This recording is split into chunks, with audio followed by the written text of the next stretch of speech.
Magandang araw po sa inyo mga idol at sa mga giliw kong tagapakinig. Nagkita-kita po tayo muli. Ako po ang inyong Tito Blair na bumabati sa inyo ng isang maligayang Pasko. Sa araw po na ito, pakinggan po natin ang kwento ng batang si Lilet. Inalagaan at pinalaki ng mag-asawang sina Lolo Poldo at Lola Insyang na di naman niya kadugo. Kaya lamang ay itinuring siya ni Lola Insyang na malas. Kaya malupit siya dito dahil isinisisi niya sa bata ang aksidenteng sinapit ni Lolo Poldo. Hanggang sa may pambihirang katangian na madidiskubre kay Lilet. Dahil dito'y naging palaisipan ang kanyang tunay na katauhan. Ngunit ang mga pagbabago kay Lilet ay nakatulong sa mga tao at naging isa siyang tagapagtanggol kontra sa kampon ng dilim. Subalit paano kung ang taong itinuturing niyang pamilya ay siyang magdadala sa kanya sa kapahamakan? Paano niya ito haharapin? At gugustuhin kaya niyang sumama pa sa kanyang tunay na ina kapag nakita niya na ito at nakilala? Abangan po natin ang magiging pakikibaka ni Lilet, maging ang pakikipagsapalaran niya para ipaglaban ang liwanag kontra sa elemento ng kadiliman. Ngunit bago po ang lahat mga idol, huwag po nating kalimutan mag-subscribe at i-hit ang notification bell sa aking YouTube channel na The Voice Addict para sa mas marami pang makapigil hiningang kwentong aswang at katatakutan mula sa mundo ng kababalaghan. Umpisahan na po natin ang kwento. Titira na sana si Lilet sa kanilang paglalaro ng tumbang preso. Inaasinta na niya ng husto ang lata na dapat patumbahin nang huminto ito at natigilan. Naku po! Oh, bakit Lilet?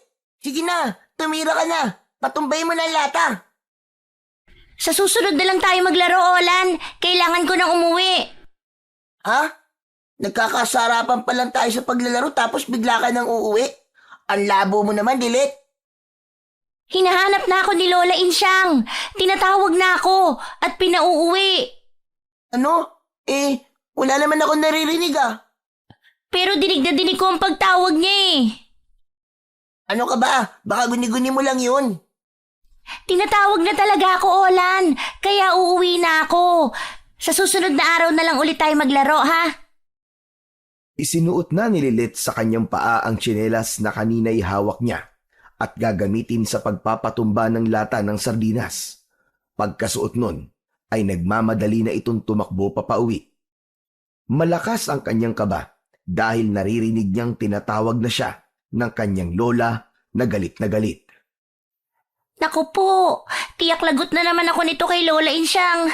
Alam kong nagagalit na siya. Ano kayang sasabihin kong dahilan? Kasi naman si Olan niyaya pa ako maglaro ng tumbang preso. At malapit na sa bahay si Lilet, ay kitang-kita niya sa may pintuan ang kanyang Lola Insyang na may hawak na patpat. Agad kinabahan ang bata dahil alam niyang gagamitin yun ng kanyang lola para ipangpalo sa kanya. Saan ka na naman ang galing, bata ka? Inutusan lang kita para umutang sa tindahan na. Inabot ka na ng mahigit 1 oras, hindi ka pa bumabalik. Pasensya na po, Lola. Kasi po Kwan? Ano? Gagawa ka pa ng dahilan? Magsisinungaling ka, ha? Ha? Oh, asan yung sardinas na ipinauutang ko sa'yo sa tindahan? Wala po. Kwan po kasi, ayaw nang magpautang ni Aling Trining. Mahaba na raw po kasi ang listahan natin. Wala ka nang dalang sardinas. Naglalakwat tsaka panglintik ang bata ka. Halika nga rito sa loob. Hala, pasok! Pasok! Dapa! Dumapa ka! Walang nagawa ang batang si Lilet kundi ang dumapa. Saka paulit-ulit na inihataw ni Lola Insyang ang kanyang hawak na patpat sa puwitan, sa binti at sa hita ng bata. Lumalahid at nagiiwan ng marka ang bawat pagpalo nito kay Lilet. Kahit kailan, pasaway ka! Matigas ang ulo mo! Hindi ka marunong magtanda. Inuuna mo pa ang paglalakwatsa. Ha? Tama na po, Lola. Tama na po. Masakit na po. Sorry na po, Lola. Hindi na po mauulit. Hindi na po. Tanging pagmamakaawa na lamang ang magagawa ni Lilit. Makikita naman sa matandang babae ang galit na tila hindi man lang nahahabag sa kanyang pananakit sa bata. Hindi na kinaya pa ni Lolo Poldo ang nakitang kalupitan ng kanyang asawa, kaya lumapit ito. Ano ba naman yan, Insang? Tama na yan. Sobra na yung pananakit na ginagawa mo. Maawa ka naman sa apo natin. Ayan ka na naman, Poldo. Inaawat mo ako. Kinakampihan mo ang batang yan eh, kaya nagiging matigas ang ulo. Ay, hindi ko siya kinakampihan. Kaya lamang nakakaawa na siya. Kung hagupitin mo ng patpatay para bang wala na bukas. Gusto ko lamang siyang turuan ng leksyon dahil sumosobra na siya. Hindi kaya ikaw ang sumusobra, Insang? Sa bawat pagkakamali ni Lilit, sinasaktan mo sa palagi. Huwag na po kayong mag-away, Lolo Poldo, Lola Insyang. Kasalanan ko naman po eh. Kasi po hindi agad ako umuwi. Kasi niyaya po ako maglaro ni Olan. Narinig mo ang sinabi ng batang yan. Inuna pa ang paglalaro kaysa doon sa inuutos ko sa kanya. Sorry na po, Lola. Hindi na po mauulit. Kahit na may nagawang kasalanan ng bata, hindi dapat umaabot na ginugulpi mo siya. Maaari mo siyang pagsabihan. Mabait na bata ang apo natin. Yan. Yan kasi ang hirap sa iyo, Poldo. Kinukonsinte mo eh. Hindi ko lang kasi kayang makikita na sinasaktan mo siya. Ewan ko sa iyo, Poldo. Magsama nga kayong dalawa. Baka pagbuhuling ko pa kayo eh, mga buwisit. Galit na tinalikuran ni Lola Insyang sina Lolo Poldo at Lilit. Lumapit naman ang matandang lalaki sa bata kahit medyo hirap dahil sa putol ang isang paa nito.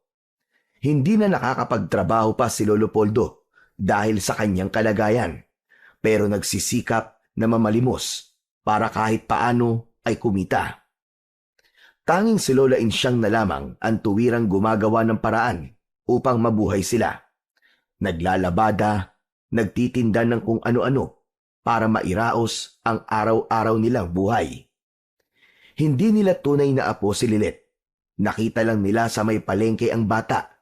Nasa 4 na taong gulang ito noon. Umiiyak at marungis. Tanging pangalan lang ang nasabi nito. Hindi alam kung sino ang mga magulang at kung taga saan ang bata. Naawa si Lolo Poldo sa kalagayan ng bata, kaya naisipan niyang iuwi yun. Yun nga lang, hindi nagustuhan ni Lola Insyang. Malaki ang pagtutol nito na kupkupin nila ang bata. Pakiramdam kasi niya ay maghahatid ng kamalasan sa kanila ang batang yon. Bagay na lalong pinaniniwalaan ni Lola Insyang dahil sa mga sumunod na pangyayari. Ilang linggo mula nang kupkupin nila si Lilit ay naaksidente si Lolo Poldo dahil sa pagliligtas sa bata. Muntik nang mabundol ng sasakyan si Lilit. Iniligtas ito ni Lolo Poldo, kaya lang siya ang napuruhan ng kotse. Kaya lamang, tinakbuhan pa ng taong nakabundol dito. Yun ang naging sanhi ng pagkakaputol sa isang paa ng matandang lalaki. Kaya hindi na rin ito nakabalik pa sa dating trabaho. Si Lilit ang sinisi ni Lola Insyang na dahilan ng kamalasang nangyari sa kanila. Bagay naman na mariing tinututulan ni Lolo Poldo sapagkat para sa kanya ay nagkataon lang yun. Isang aksidente. Walang kasalanan si Lilit sa anumang nangyari sa kanya. Sa tuwing sasaktan ni Lola Insyang ang bata, ay naroon palagi si Lolo Poldo para maging kakampi at palubagin ang loob ni Lilit. Okay ka lang ba, apo?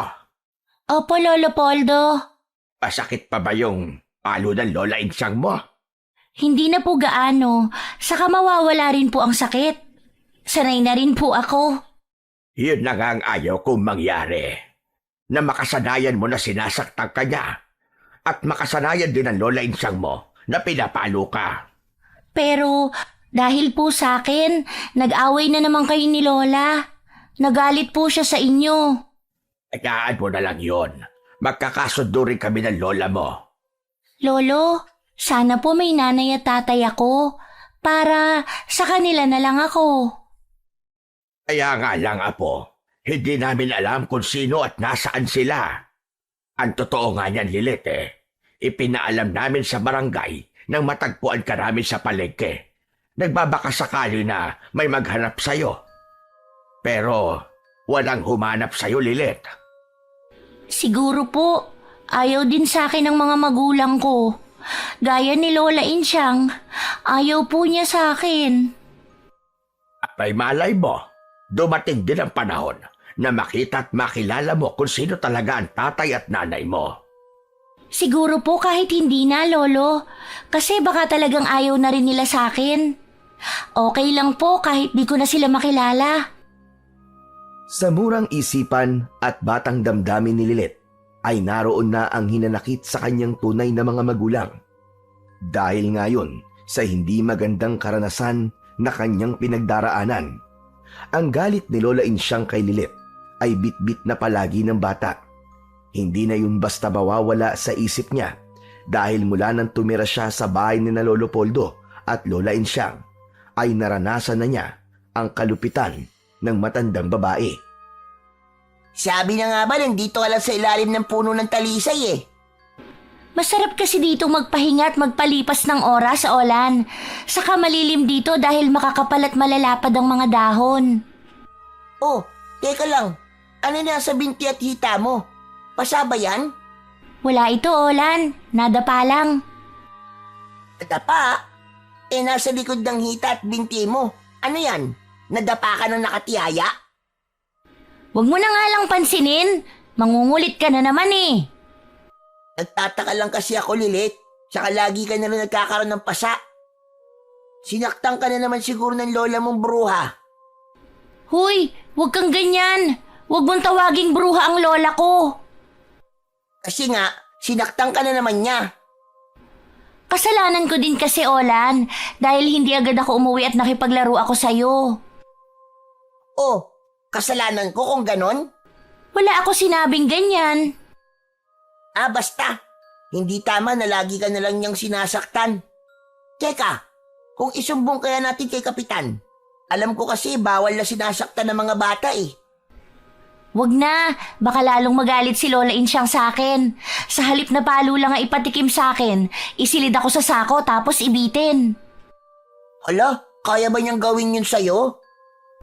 Ewan ko, pero paano kung gawin niya kapag nagsumbong ako kay Kapitan? Anong na lang ang gagawin mo? E di titiisin ko na lang, saka andyan naman ang Lolo Poldo ko, kahit papano ipinagtatanggol niya ako. Kasi kakampi ko siya. Kapag hindi mainit ang ulo ni Lola Insyang, ay kinakausap siya ng maayos ni Lolo Poldo. Ang kanilang pinag-uusapan ay patungkol kay Lilit. Ayaw kasi ni Lolo Poldo ang ginagawang pagmamaltrato ni Lola Insyang sa bata. Dinidisiplina ko lang siya, Poldo. Pero malupit ang pamamaraan mo, Insyang. Hayang ka na naman. Pinakikialaman mo ko. Kailan ka ba magkakaamor kay Lilit? Huwag mo nang itanong dahil mukhang malabo nang mangyari yon. Insyang, walang kasalanan si Lilit. Pero mula nang kupkupin natin siya, puro kamalasan ang nangyari sa buhay natin. Munti ka pa nga mamatay dahil sa aksidente. Dahil yun sa pagliligtas mo sa buhay niya. Iniiwas mo siya ng muntik na siyang mabundol ng kotse. Pero ikaw ang napuruhan. Kaya tingnan mo nga ang sinapit mo. Iisa na lang ang paa mo. Apay, Insyang, nagkataon lang yon. Puro ka nagkataon. Ang sabihin mo talagang malas ang batang yan. Kaya nga hindi kita maintindihan bakit gustong gusto mo pa rin siyang kasama. Samantalang perwisyo lang ang dala sa atin. Sadyang sarado na yata ang isipan ni Insyang pagdating kay Lilit. Hindi na rin ito makumbinsi at mapaliwanagan ni Poldo upang hayaan na lang ang bata at huwag nang pagmalupitan pa. Upang hindi maging pabigat si Lolo Poldo, ay nagpapasama siya kay Lilit upang magtungo sa lansangan o kaya sa lugar na malapit sa simbahan. Doon ay nagpapalimos ang dalawa. Minsan maayos ang kita nila sa pamamalimos, kapag may mga taong mabubuting puso ang nagbibigay ng medyo malaking halaga. Sana po, marami tayong mapagpalimusan para hindi po magalit si Lola Insyang. O nga, Apo. Sinimulan na nilang pumesto sa gilid ng kalsada para magmakaawa at humingi ng tulong sa mga taong dumadaan. Upang mas maraming maiuwing pera ay lumalapit naman si Lilet sa ibang naglalakad at namamalimos din. Wala silang ibang hangad kundi ang makapag-uwi ng medyo malaking kita dahil nababawasan ang pagiging masungit ni Lola Insyang kapag nakakapag-abot sila ng pera ng kanyang Lolo Poldo. Minsan habang nagmemeryenda ang maglolo sa gilid ng kalye, nang makarinig sila ng nagkakandaingay dahil may isang bata na inatake ng kanyang sakit na epilepsy at nabagok ang ulo nito. Hindi malaman ng mga naroroon kung ano ang gagawin dahil hindi raw humihinga ang bata. Abay, saan ka pupunta, Apo? Titingnan ko lang po yung pinagkakaguluhan. Huwag ka na sumali pa ron, Apo. Baka mamaya kumapano ka. Maipit ka lang ng mga tao doon. Sisilip lang po ako, Lolo, kasi may nangyari daw doon sa bata eh. Saka hindi po ako magtatagal. Hay nako, sige na nga. Pero saglit ka lang, ha? Saka wala ka namang maitutulong doon. Basta po, sasaglit lang ako, Lolo. Inayaan na lamang ni Lolo Poldo si Lilet na pumunta sa mga nagkakandaingay na mga tao. Tiwala naman siya na babalik din kagad ang kanyang apo.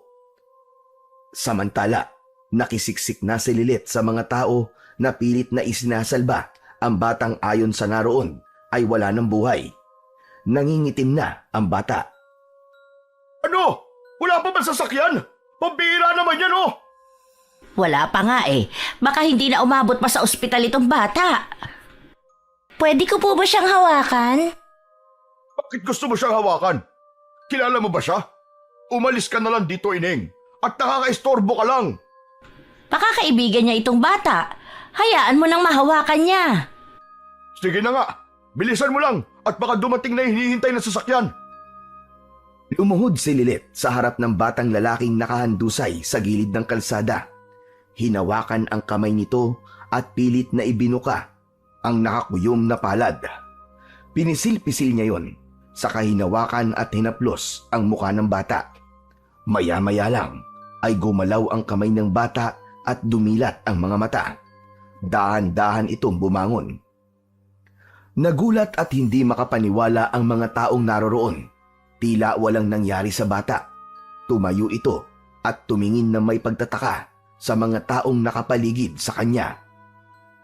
Anong nararamdaman mo, iho? Okay ka na ba, iho? Ngumiti at tumango ang bata. Masigla na ito at tumakbong papalayo. Tila walang anumang iniinda ang bata. Hindi pa rin makapagsalita ang mga taong naroroon. Takang-taka sila sa ginawa ni Lilet. Pinagaling mo siya. Hindi ako makapaniwala sa ginawa mo sa batang kanina lang ay halos patay na. Hinawakan ko lang naman po siya. Umalik na si Lilet sa kanyang Lolo Poldo. Nakasunod ang ilang mga tao at ipinaalam kay Lolo Poldo ang himalang ginawa ng bata. Ano bang kalokohan na sinasabi nyo? Totoo po yun. Himalang napagaling niya yung bata. Opo, Lolo, maniwala po kayo. May kakaibang kapangyarihan po ang apo nyo. Nakapanggagamot po siya. Sa katunayan nga, halos patay na po yung batang lalaki. Pero biglang bumangon na parang walang nangyari sa kanya. Totoo ba yung sinasabi nila, Apo? Hinawakan ko lang naman po yung kamay nung bata kasi naaawa ako sa kanya. Pero bigla po siyang dumilat at tumayo. Kaya nga, may kapangyarihan siyang makapanggamot. Ang pangyayaring yun ay kumalat at nagpasalin-salin sa iba't ibang mga tao sa kanilang baryo. Kaya kinabukasan ay nagising sina Lolo Poldo na tila may nagkakandaingay sa labas ng kanilang bahay. Ano ba yon, Poldo? Parang may mga tao sa labas ng bahay natin. Baka may kung ano na namang gulo. O may naging biktima ng aswang na minsan ay biglang gumagala dito sa baryo natin. Tumabi ka nga at ako ang sisilip. Sumilip sa bintana si Lola Insyang. Nanlaki ang kanyang mga mata at napakunot ang noo sa kanyang nakita. Maraming tao at tila naghihintay sa labas ng kanilang bahay. Aba, anong meron, Insyang? Ang daming tao at inaabangan yata ang pagbubukas ng bahay natin. Pero bakit? Ano bang atraso natin sa kanila? Ay, hindi ko rin alam. Mabuti pa buksan na natin tong pinto at bintana para malaman natin. Pinuksan ni Lolo Poldo ang bintana, kasunod ay ang pintuan. Nagkaingay ang mga taong nasa labas at nagpalakpakan pa nang makitang gising na sila. Ay sandali lamang po, ano bang meron? At bakit nandito kayo sa bahay namin? Ano bang problema nyo? May atraso ba kami sa inyo, mga kababaryo? Wala po, Aling Insyang. Gusto po naming makita si Lilet. Bakit? May ginawa bang kalokohan ng batang yon? Abay, wala po. Ang totoo nga po niyan ay humihingi ng tulong sa kanya mga kasama natin. Mga may sakit po sila. Anong magagawa ni Lilet sa kanila? Poldo, ano bang sinasabi nila? Mangyaring nakapagpagaling kasi ng may sakit ang apo natin. Ganun na nga po. At sila man po ay gusto magpagamot din kay Lilet. Hindi ko pa rin kayo maintindihan. Insyang, may batang napagaling si Lilet kahapon. Iharap niyo na lamang po sa amin si Lilet para magamot na mga may sakit na kasamahan namin. Samantala, dahil sa ingay ng mga tao, ay nagising na rin si Lilet. Nagtaka siya nang makita ang mga taong kausap ng kanyang lolo at lola. Lumapit siya sa mga ito. O mga kasama, hayla si Lilet! Lolo Poldo, bakit po? Saka ang daming tao dito sa atin. Dahil yan sa ginawa mo kahapon, kaya sumugod sila rito. Lilet, humihingi ng tulong sa'yo mga kababaryo natin na may sakit. Gusto nilang gumaling din. Pero, hindi po ako doktor. Nakita namin kung paano mo pinagaling yung batang halos patay na. Lolo, ano pong gagawin ko? Siguro, apo, pagbigyan mo na lang sila. Saka, hindi po kami aalis dito hanggat hindi sila ginagamot ni Lilet. Di ba mga kasama? Tahimik namang nagmasid si Lola Insyang. Nakikiramdam at gustong malaman kung ano ba ang katotohanan. Meron na rin naglalaro sa kanyang isipan, sakaling totoong nakakapagpagaling nga ng may sakit, si Lilet. Upang maiwasan ang kaguluhan, ay pinapila ng pinakalider ang mga taong naroon. Dahil gaya nga ng sinabi nila, na hindi sila aalis hanggat hindi sila ginagamot ng bata. Kaya kahit labag sa loob ni Poldo, ay sinabihan na lang niya ang apo para gawin kung ano ang sinadya ng mga tao. Isa-isa nang lumapit ang mga taong may sakit kay Lilet. Gaya ng ginawa niya sa batang halos wala ng buhay sa kalye, ay hinawakan niya ang kamay ng bawat may sakit na lumalapit sa kanya. Maging ang parte ng katawan na may nararamdaman ay hinaplos at hinawakan ni Lilet. Hindi maipaliwanag ng mga may sakit na naroon ang kanilang nararamdaman. Agad ay gumagaan ang kanilang pakiramdam at nawawala ang sakit na kanilang nararamdaman. Nakita nila Lolo Poldo at Lola Insyang ang mga pangyayaring yun. Hindi sila makapaniwala sa nagagawang yun ng kanilang apo. Totoong nakakapagpagaling nga ng may sakit si Lilet. Totoo nga pala, Poldo. Nakapagpapagaling siya ng may sakit. Hindi rin ako makapaniwala sa nangyayaring ito. Matagal na nating kasama ang batang yan. Ngayon lang lumabas ang ganyang kakayahan niya. Kinakabahan tuloy ako, Insyang. Ano bang kinakabahan ng sinasabi mo, Poldo? Biyaya ang dala ni Lilet. Bay, anong ibig mo sabihin? Giginhawa na ang buhay natin. Ano? Hindi mo ba naiisip ang naiisip ko, Poldo? O nagtatanga-tangahan ka lang? Pagkakakitaan mo ang panggagamot ni Lilet? Natural. Hindi naman pwedeng libre lang yan. Mapapagod ang bata. Maiistorbo tayo. Dapat may ganansya tayo. Pero Insyang, Poldo, ito na ang sinasabing biyaya. Ipinadala sa atin si Lilet para kahit paano umasenso ang buhay natin. Saka ikaw, baka mapagaling niya rin. Ang tagal mo nang may iniindang sakit. pero putol na ang isang pa ako. Hindi na maibabalik ang nawala kong paa. Malay mo, yun ang maging himala. Ay nako, kung ano-anong iniisip mo. Basta, kailangan pakinabangan natin ang kakayahan ni Lilet sa paggagamot. At binabalaan kita, Poldo. Huwag kang kokontra kung ayaw mong mag-away tayo. Natahimik na lang si Lolo Poldo. Alam niyang hindi niya magagawang pigilan si Insyang kung anong ibig nitong mangyari, lalo na sa bagay na yon. Mapagkakakitaan nila ang kakayahan ni Lilet na nagpapagaling ng may mga sakit. Aabot din sa 50 tao ang nagpagamot kay Lilet ng araw na yon, sapagkat unang pagkakataon kaya libre lamang. Inabot na ng gabi nang matapos ang paggagamot ng bata, kaya agad itong nakatulog nang dahil sa pagod. Kawawa naman ang apo natin. Napagod ng husto. Bata pa yan. Kayang-kaya pa ng katawan niya. Seryoso ka ba sa sinabi mo, Insyang? Anong akala mo sa akin? Nagbibiro lang? Baka kasi makasama yun kay Lilet. Negatibo ka kasi. Hindi pa man, nag-iisip ka na agad ng hindi maganda. Iniisip ko lang naman ang kapakanan ng bata. Yung kapakanan natin, hindi mo iniisip. Oy, Poldo, kailangan makabawi tayo sa ginawa nating pag-aalaga sa kanya. Kaya gusto mong pagkakitaan natin siya. Makikinabang din siya, Poldo. Hindi ko na siya uutusang mangutang ng sardinas sa tindahan. Hindi na rin kayo mamamalimo sa kalye. Kundi mismong pera na ang lalapit sa atin. Dahil magpapagamot sila kay Lilet. Sa dami ng taong may sakit ngayon at ang iba'y gustong makatipid, tiyak kay Lilet lalapit. Magkano naman ang magiging singil mo? Baka naman isipin nila na masyado tayong switek. Kaya donasyon lamang ang hihingi natin. Kung magkano ang kaya nila. Pero syempre, ibang usapan kapag mayaman o alam nating may pera yung magpapagamot. Pambihira. Ako na babahala sa gusto mo mangyari, Insyang. Yan ang hirap sa iyo eh. Ang dami mong reklamo. Pagkakataon na nga natin ito para kahit paano makatikim man lang ng konting ginhawa. At si Lilet ang magbibigay noon sa atin. Yun ang magiging silbi niya. Kaya kinabukasan, mas dumami pa ang mga taong dumagsa sa lugar ni na Lolo Poldo. Medyo madilimpay na kapila na ang iba para mauna sila. May dumadayo na rin mula sa karatig na bayan dahil parang may pakpak ang balita na agad na nagpasalin-salin at nakarating kung saan-saan.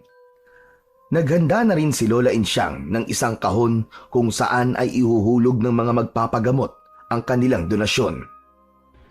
Makinig kayo mga kasama. Yung kahapon, libre yon. Wala kaming hiningi kahit 5 duling sa paggagamot ng aming apo. Ngayon, ibang usapan na. Hindi na ito libre. May konting bayad na. Nagbulong-bulungan ang mga taong naroon. Hindi kasi nila gustong magbayad. Hindi naman pwedeng libre lagi. Paano naman kami? Kailangan din namin kumain. Hindi na kami makakapagtrabaho dahil laging may tao dito. At si Lilet, hindi na rin masasamahan ng kanyang lolo sa pamamalimos. Paano naman kami? Paano kami mabubuhay? Saka konti lang ang aming hihingin. Konting donasyon lang. Sapat na yun. Dahil wala namang nakatakdang halaga ang hinihingi ni Lola Insyang na kabayaran sa pagpapagamot, kaya pumayag na rin ang iba. Nagkakaintindihan na ba tayo? Kahit magkano, kung ano ang kaya niyong ibigay, tatanggapin namin. Kung wala kayong pera, kahit pagkain o gulay o ulam, basta meron kayong maiaabot na donasyon. Dahil naging malinaw ang paliwanag ni Lola Insyang, kaya tumahimik na ang mga taong naroon na magpapagamot. Samantala, sa loob ng bahay ay kausap naman ni Lolo Poldo si Lilet. Nagpapaliwanag ang matandang lalaki tungkol sa magiging pagbabago ng buhay nito. Dito na ako lagi sa bahay, Lolo. Ama ka, apo. Dahil may mga taong umaasa sa'yo. Humihingi sila ng tulong. Manggagamot po ako lagi. Oo, apo. Kasi nga, maraming taong may sakit na gustong gumaling. Ang iba ay desperado na at nakita nilang posibleng ikaw ang makakatulong sa kanila. Sige po, Manggagamot ako para makatulong din sa kanila. Pero okay lang po kaya yun kay Lola Insyang? Hindi na po tayo makakapanlimos dahil manggagamot po ako lagi. Okay lang sa kanya. Ang totoo nga niyan siya ang nagpursige na manggamot ka na lang kesa doon tayo sa kalye para magpalimos. Kasi nga, humihingi ng donasyon ng lola mo sa bawat magpapagamot. Magbabayad po sila? Oo, Lilet. Pero donasyon lang naman. Maliit na halaga lang. Kasi nga, hindi na tayo makakapagtrabaho kung manggagamot ka palagi. Paano tayo mabubuhay? Anong ipambibili natin ng pagkain natin? Oo nga po. Kawawa naman tayo kung wala tayong makakain. Kaya sige po, payag po ako na manghingi si Lola Insyang ng donasyon. Basta po, wag masyadong mahal. Sa murang isipan ni Lilet ay alam na niya ang kapos nilang kalagayan, kaya nauunawaan niya ang tungkol sa bagay na yun. Upang hindi gaanong mapagod ang bata, ay nagsisimula ang panggagamot ni Lilet ng 7 ng umaga at matatapos ito ng 6 ng hapon. Hindi nahihigit pa roon. Ayaw din nilang sagarin ang enerhiya ni Lilet dahil mahirap kung ito naman ang magkasakit o manghina. Subalit makikita na tila hindi iniinda ni Lilet ang pagod at hirap. Abot tenga naman ang ngiti ni Lola Insyang nang makita ang laman ng kahon na pinaglalagyan ng donasyon. Maliit na halaga man ang ibinibigay ng iba, pero dahil sa dami ng tao na halos lahat ay may ibinibigay na donasyon, kaya malaking halaga rin ang kanilang nalilikom. Ay, kapag sinuswerte ka nga naman, ang saya nito, ang daming pera. Kadalagay, mapunta sa tama ang perang yan, Insyang. May laman yata yung binitiwan mong salita, Poldo. Nagpapaalala lamang ako dahil alam natin pareho kung paano yan dumating sa atin. Pinagpaguran at pinaghirapan yan ni Lilet. Tama ka, at dapat din nating pakinabangan. Ano kaya kung magtabi tayo para makapagpatayo ng isang kapilya dito sa baryo natin? Ano ba yung kalokohang sinasabi mo, Poldo? Insyang, kailangan yun dito sa lugar natin para makatulong din tayo sa mga kababaryo natin na maging malapit sila sa Diyos. Ewan ko ba sa'yo kung ano-ano agad ang iniisip mo? Ngayon pa nga lang tayo nag-uumpisang makahawak ng malaki-laking pera Tapos gusto mo may makakahati agad tayo. Isip ko lang naman. Pabayaan mo na lang muna ako, Poldo. Saka ngayon lang tayo makakabawi sa gastos natin kay Lilet. Kaya dapat ma-enjoy natin ang pera. Hindi na ipinilit pa ni Lolo Poldo ang kanyang suwestyon dahil hindi rin naman uubra ang gusto niya. Mahirap kontrahin si Lola Insyang. Ayaw rin ng matandang lalaki na makipag-argumento pa sapagkat wala rin niyo kahihinatnan. Masusunod pa rin ang gusto ng kanyang asawa. Nakakapagod ang maghapong lumipas dahil sa dami ng mga taong pumila upang magpagamot kay Lilet. Nakapaghapunan na si Lilet at ang kanyang lolo at lola. Kausap ni Lolo Poldo ang apo, samantalang si Lola Insyang naman ay abala sa pagbibilang ng perang naging donasyon sa maghapong lumipas. Okay ka lang ba, apo? Opo, Lolo Poldo. Napagod ka ba? Konti lang po. O sige na, matulog ka na para makapagpahinga ka. Kailangan mo makabawi ng iyong lakas. Lolo, narinig ko po na nagtatalo kayo kanina ni Lola Insyang. Ang Lola Insyang mo kasi, pagdating sa pera, abay, gusto niya, siya lang ang may pakialam. Oo nga po Hindi ko nga alam kung ano ba talagang plano niyang gawin sa perang donasyon ng mga tao. Sana naman po, gamitin niyo ni Lola Insyang sa mabuti. Kasi po, pinaghirapan ng mga tao yung perang ibinibigay nila. Saka hindi rin po sila mayayaman. Alam ko yon, apo. Kaya nga gusto ko sana magpatayo ng isang maliit na kapilya dito sa baryo natin. Bilang pasasalamat din sa may kapal na alam kong siyang nagbigay ng kakayahan mo sa panggagamot. Pero ayaw po ni Lola Insyang? Yun na nga. Kaya nag-aalala tuloy ako. Saan po? Posible kasing mawala ang katangiang taglay mo. Bakit naman po, Lolo? Ay dahilan ng lahat, apo. kung bakit ikaw ay pinagkatiwalaan upang makapanggamot. Kaya anumang meron ka ngayon ay pwedeng mawala kapag nagamit sa pagmamalabis. Malalim na ang gabi at nakatulog na sina Lolo Poldo at Lilet. Subalit gising na gising at hindi pa rin dalawin ng antok si Lola Insyang. Nasa tabi niya ang kahon ng donasyong pera. Ito na ang simula ng pag-asenso namin. Akala ko mananatiling pabigat ang batang si Lilet. Ngayon, pakikinabangan na namin siya. Marami pang pera ang maaari niyang kitain sa pamamagitan ng panggagamot. Kailangang mapalaki ko pa ang perang ito sa mabilis na paraan. Ang pagkakaroon ng pera ay naging dahilan upang matukso si Lola Insyang na gumawa ng mga bagay na dati hindi niya pinagkakaabalahan. Umaalis ito ng bahay habang nanggagamot si Lilet. Ipinaubaya na lamang kay Lolo Poldo ang pag-aasikaso sa mga taong dumadayo sa kanila upang makapagpagamot. Nagtutungo si Lola Insyang sa kalapit na baryo para lamang magsugal. Ipinantataya niya ang perang galing sa donasyon. Dahil ang katwiran ng matandang babae ay kailangan mapalaki kagad ang pera at gagamitin nila yon para mas maging maayos pa ang kanilang pamumuhay. May matayog kasing ambisyon si Lola Insyang. Ibig niyang magkaroon ng magarang bahay at ipong maraming pera, kaya nakikipagsapalaran siya sa pagsusugal. Nagawang ilihim yun ni Lola Insyang kay Lolo Poldo. Ano ba talagang ginagawa mo, Insyang? Lagi kang wala. Lagi kang umaalis. Kaya mo naman ang obligasyon dito. May mga tumutulong din sa'yo para mag-asikaso sa mga taong gustong magpagamot. Pero saan ka ba pumupunta? Ano bang pinagkakaabalahan mo? Kung ano mang ginagawa ko ay para din yun sa kapakanan natin. Tayo ang makikinabang. Pero ano nga ang bagay na yon? Ang dami mong tanong. Pwede bang manahimik ka na lang? Insyang, karapatan ko malaman. Lalo na't perang donasyon ang ginagamit mo. Bakit, Poldo? Wala ba akong karapatan? Baka nakakalimutan mo. Malaki rin ang naging sakripisyo ko sa pagpapalaki sa batang yan. Hindi ko inaalis na gumastos ka. Pero sana, ipinaalam mo. Pagtatalunan pa ba natin ito, Poldo? Ibig ko lang malaman at hindi mahirap sabihin yon. Malapit na akong mapuno sa'yo. Ayaw mo kong tigilan, ha? Pwede bang tumahimik ka na lang at pabayaan mo na lang ako? Alam ko ang ginagawa ko.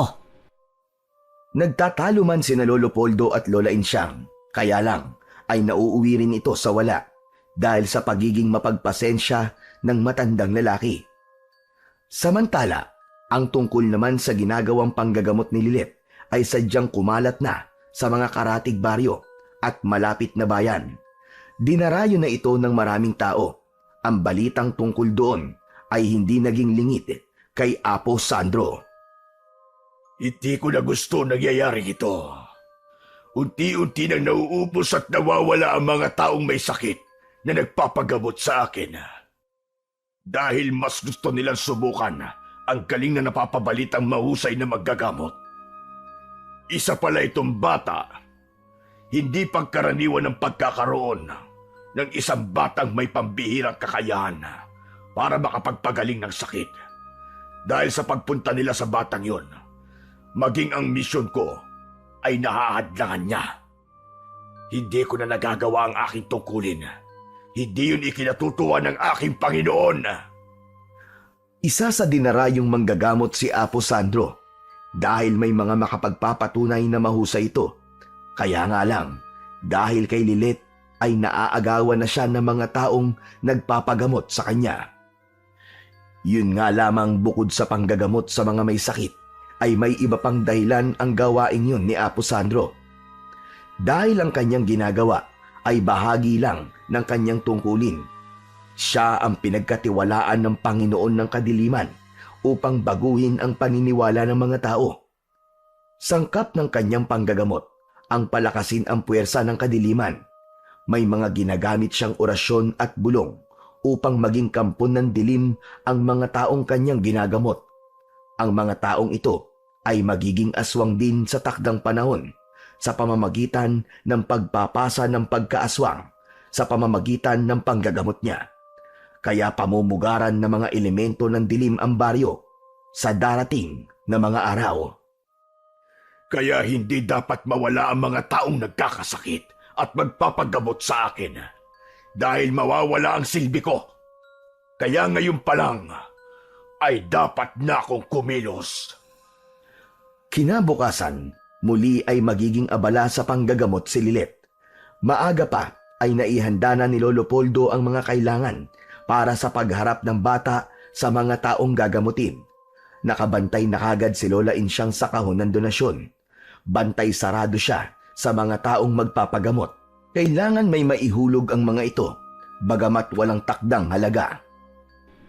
Wala nang libre sa panahon ngayon. Hindi naman kami humihingi ng malaking halaga. Konting donasyon lang. Nauunawaan naman ng mga taong nagpapagamot ang bagay na yon. Dahil nga kung sa doktor sila lalapit, wala pang gamot, kundi konsultasyon pa lamang, ay magbabayad na sila. Samantalang kay Lilet, diretsong panggagamot na ang ginagawa at sigurado pa ang paggaling ng pasyente.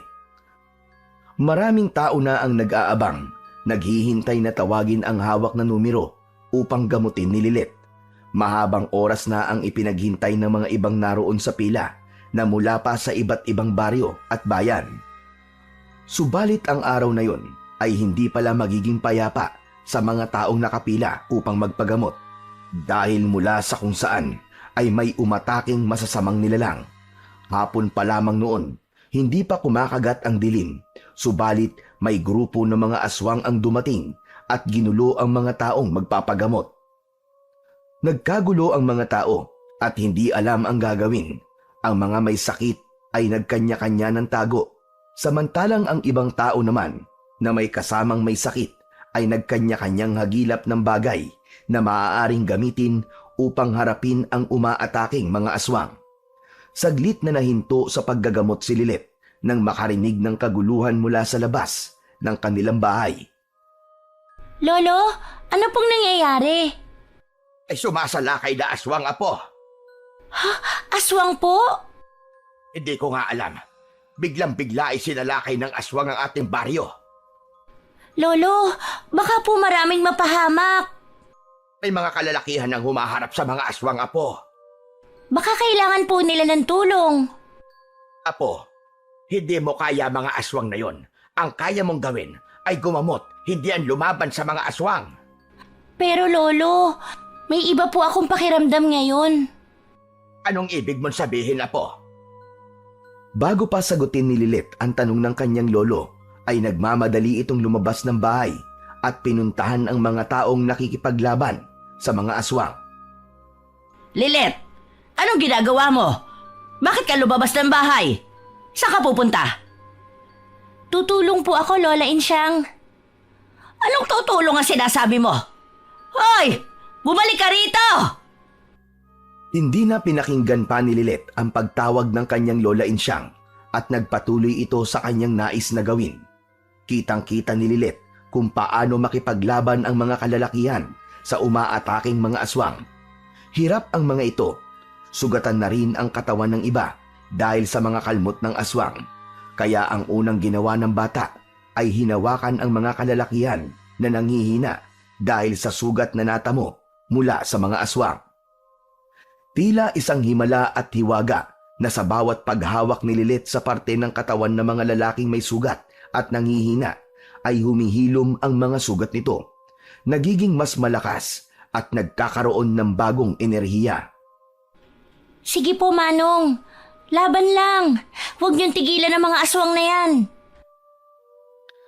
Dahil sa ginawa ni Lilet ay walang nagagaping kalalakihan na humaharap sa mga aswang sapagkat nawawala ang kanilang sugat at nadadagdagan pa ang kanilang lakas. Kakaiba ang enerhiyang pumapasok sa katawan nila sa bawat paghawak ni Lilet. Kitang-kita ng mga tao ang mga pangyayaring yon.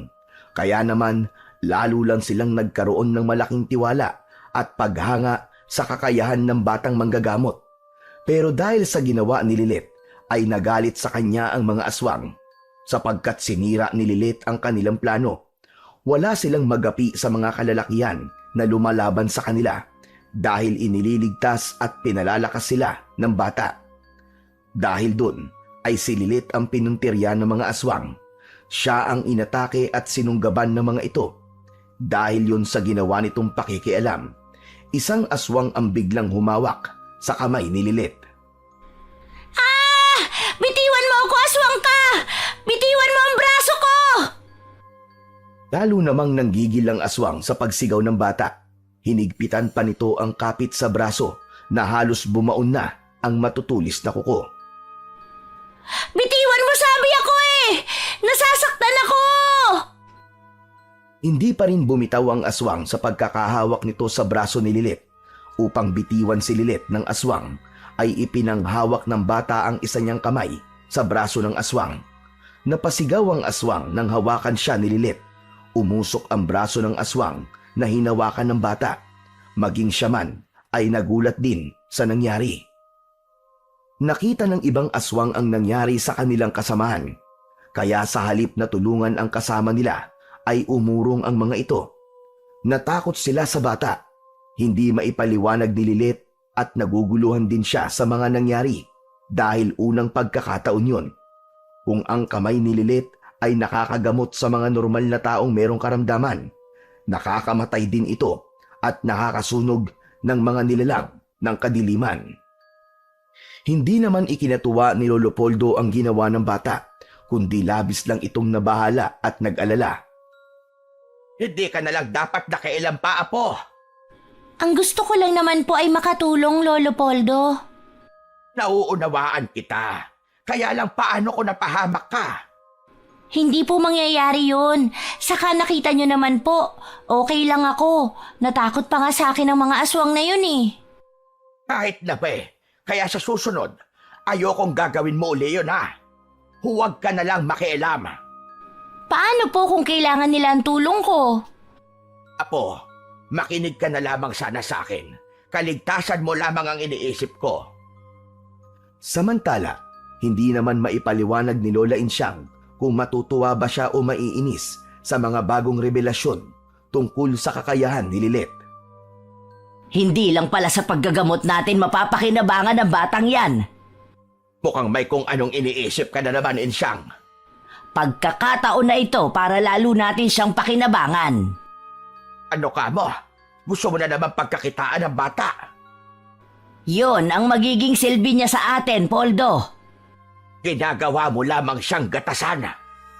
Makabawi man lang tayo sa naging pagpapalaki natin sa kanya. Hay nako, puro na lang pansariling pakinabang ang iniisip mo. Pero kung kapakanan at kaligtasan ng bata, ay hindi mo iniisip. Kaya naman niya, hindi ba? Hindi pa rin nga ako makapaniwala eh. Naiisip ko nga, ano nga bang meron kay Lilit? Hindi siya pangkaraniwan. Yun na nga, hindi siya pangkaraniwan. Kaya dapat, pinoprotektahan natin siya. At saan natin siya poprotektahan? Sa mga tao at ibang nilalang na posibleng pag-interesan siya. Hay naku, Poldo, kung ano-anong iniisip mo. Palibhasa, wala kang amor kay Lilit. Sa umpisa pa lang may galit ka na sa kanya. Ngayon pinakikinabangan mo siya. Sana naman magkaroon ka ng kahit konting simpatya sa bata. Huwag mo na nga lang akong pakialaman. Akala mo yata hindi ko alam ang mga ginagawa mo, Insyang. Ginagamit mo ang perang donasyon para sa kalokohan mo. Magdahan-dahan ka sa sinasabi mo, Poldo. Alam kong kapag umaalis ka, ay nagpupunta ka sa pasugalan para itaya ang perang galing sa donasyon na pinaghirapan ni Lilit. Ay, gusto ko lang lumago ang pera. Sugal yun, Insyang. Sugal.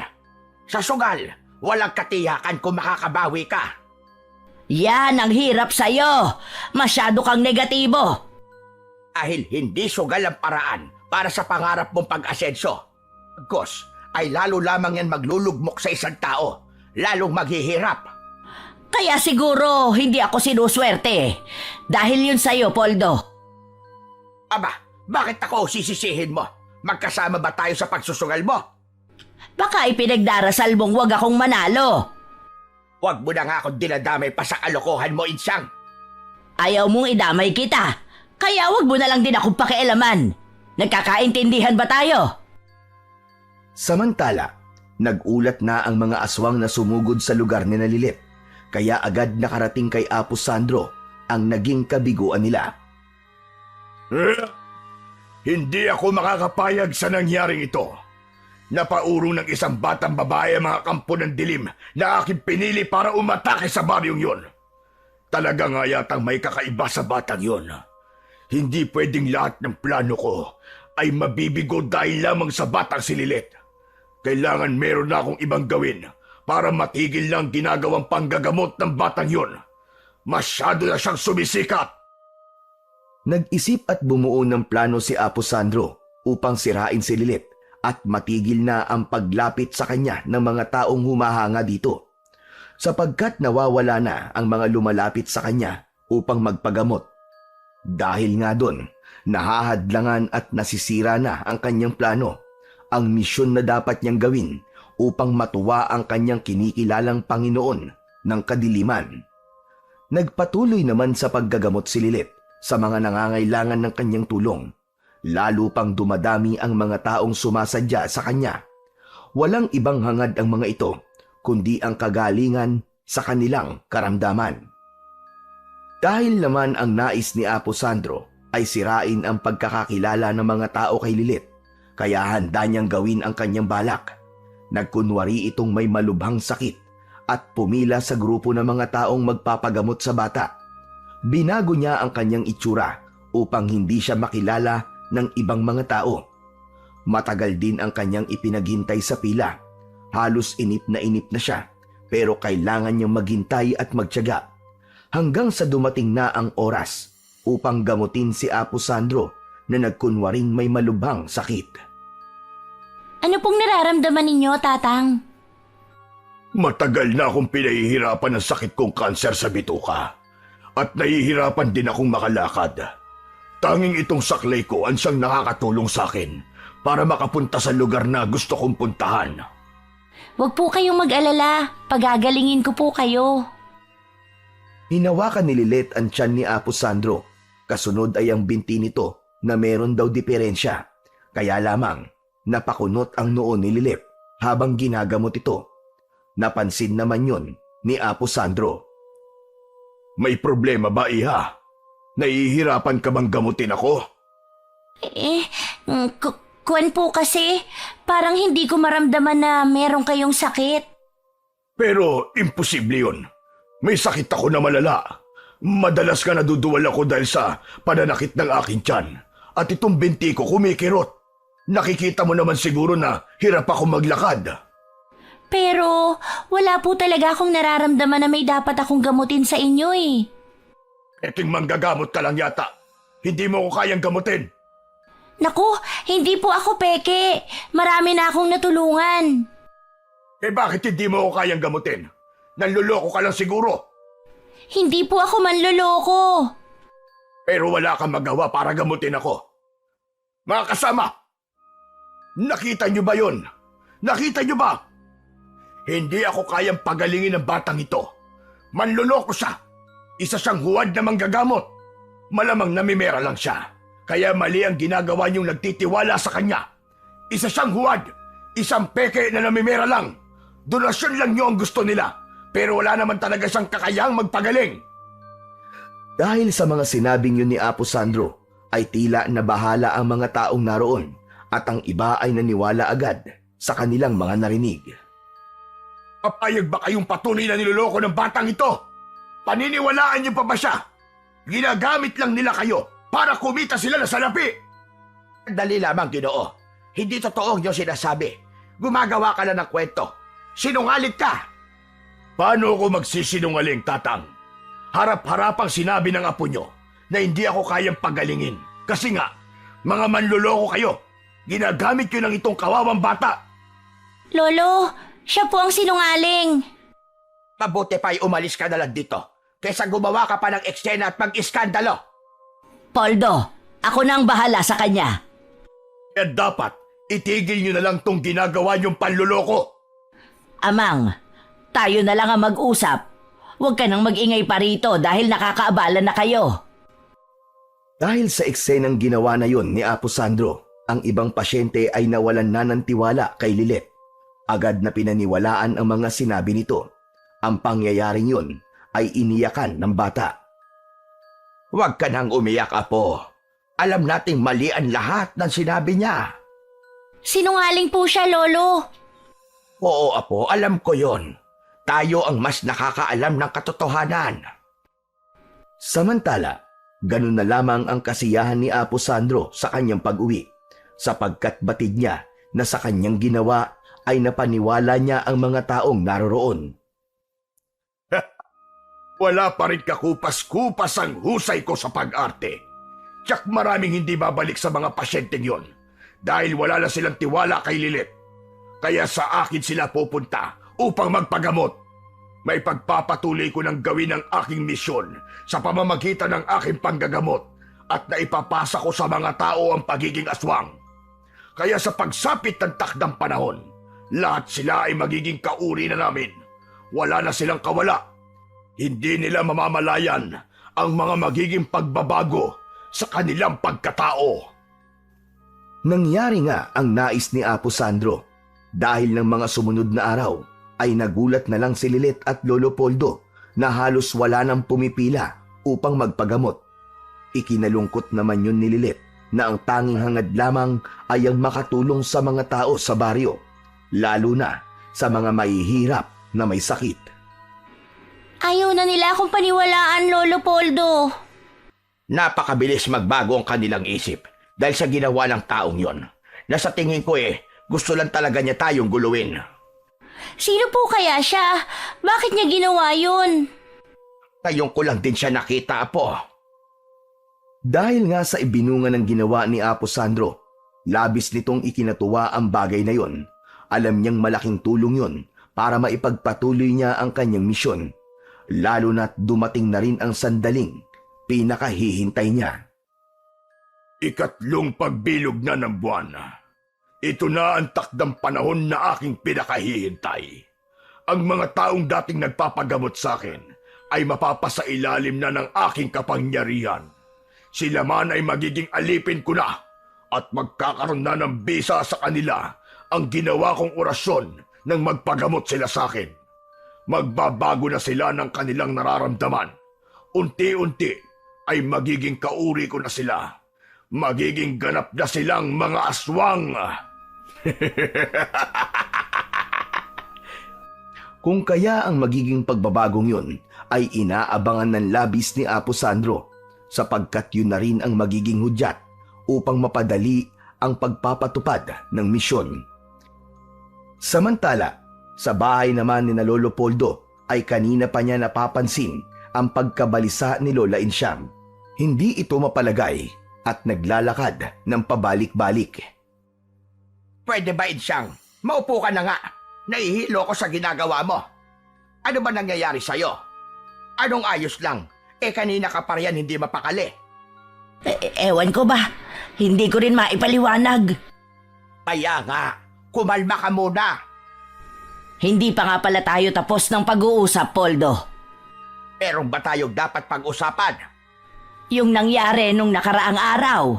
Hindi napagaling ni Lilit ang lalaking nagreklamo. Hay nako, drama niya lang yon. Ibig lang niyang siraan ang apo natin. Ay talagang ipinagtatanggol mo pa ang batang yan, ano? Dahil alam kong mali ang sinabi niya. Pero anong naging bunga? Iilan na lang ang bumalik para magpagamot dahil hindi na sila naniniwala sa kakayahan ni Lilit.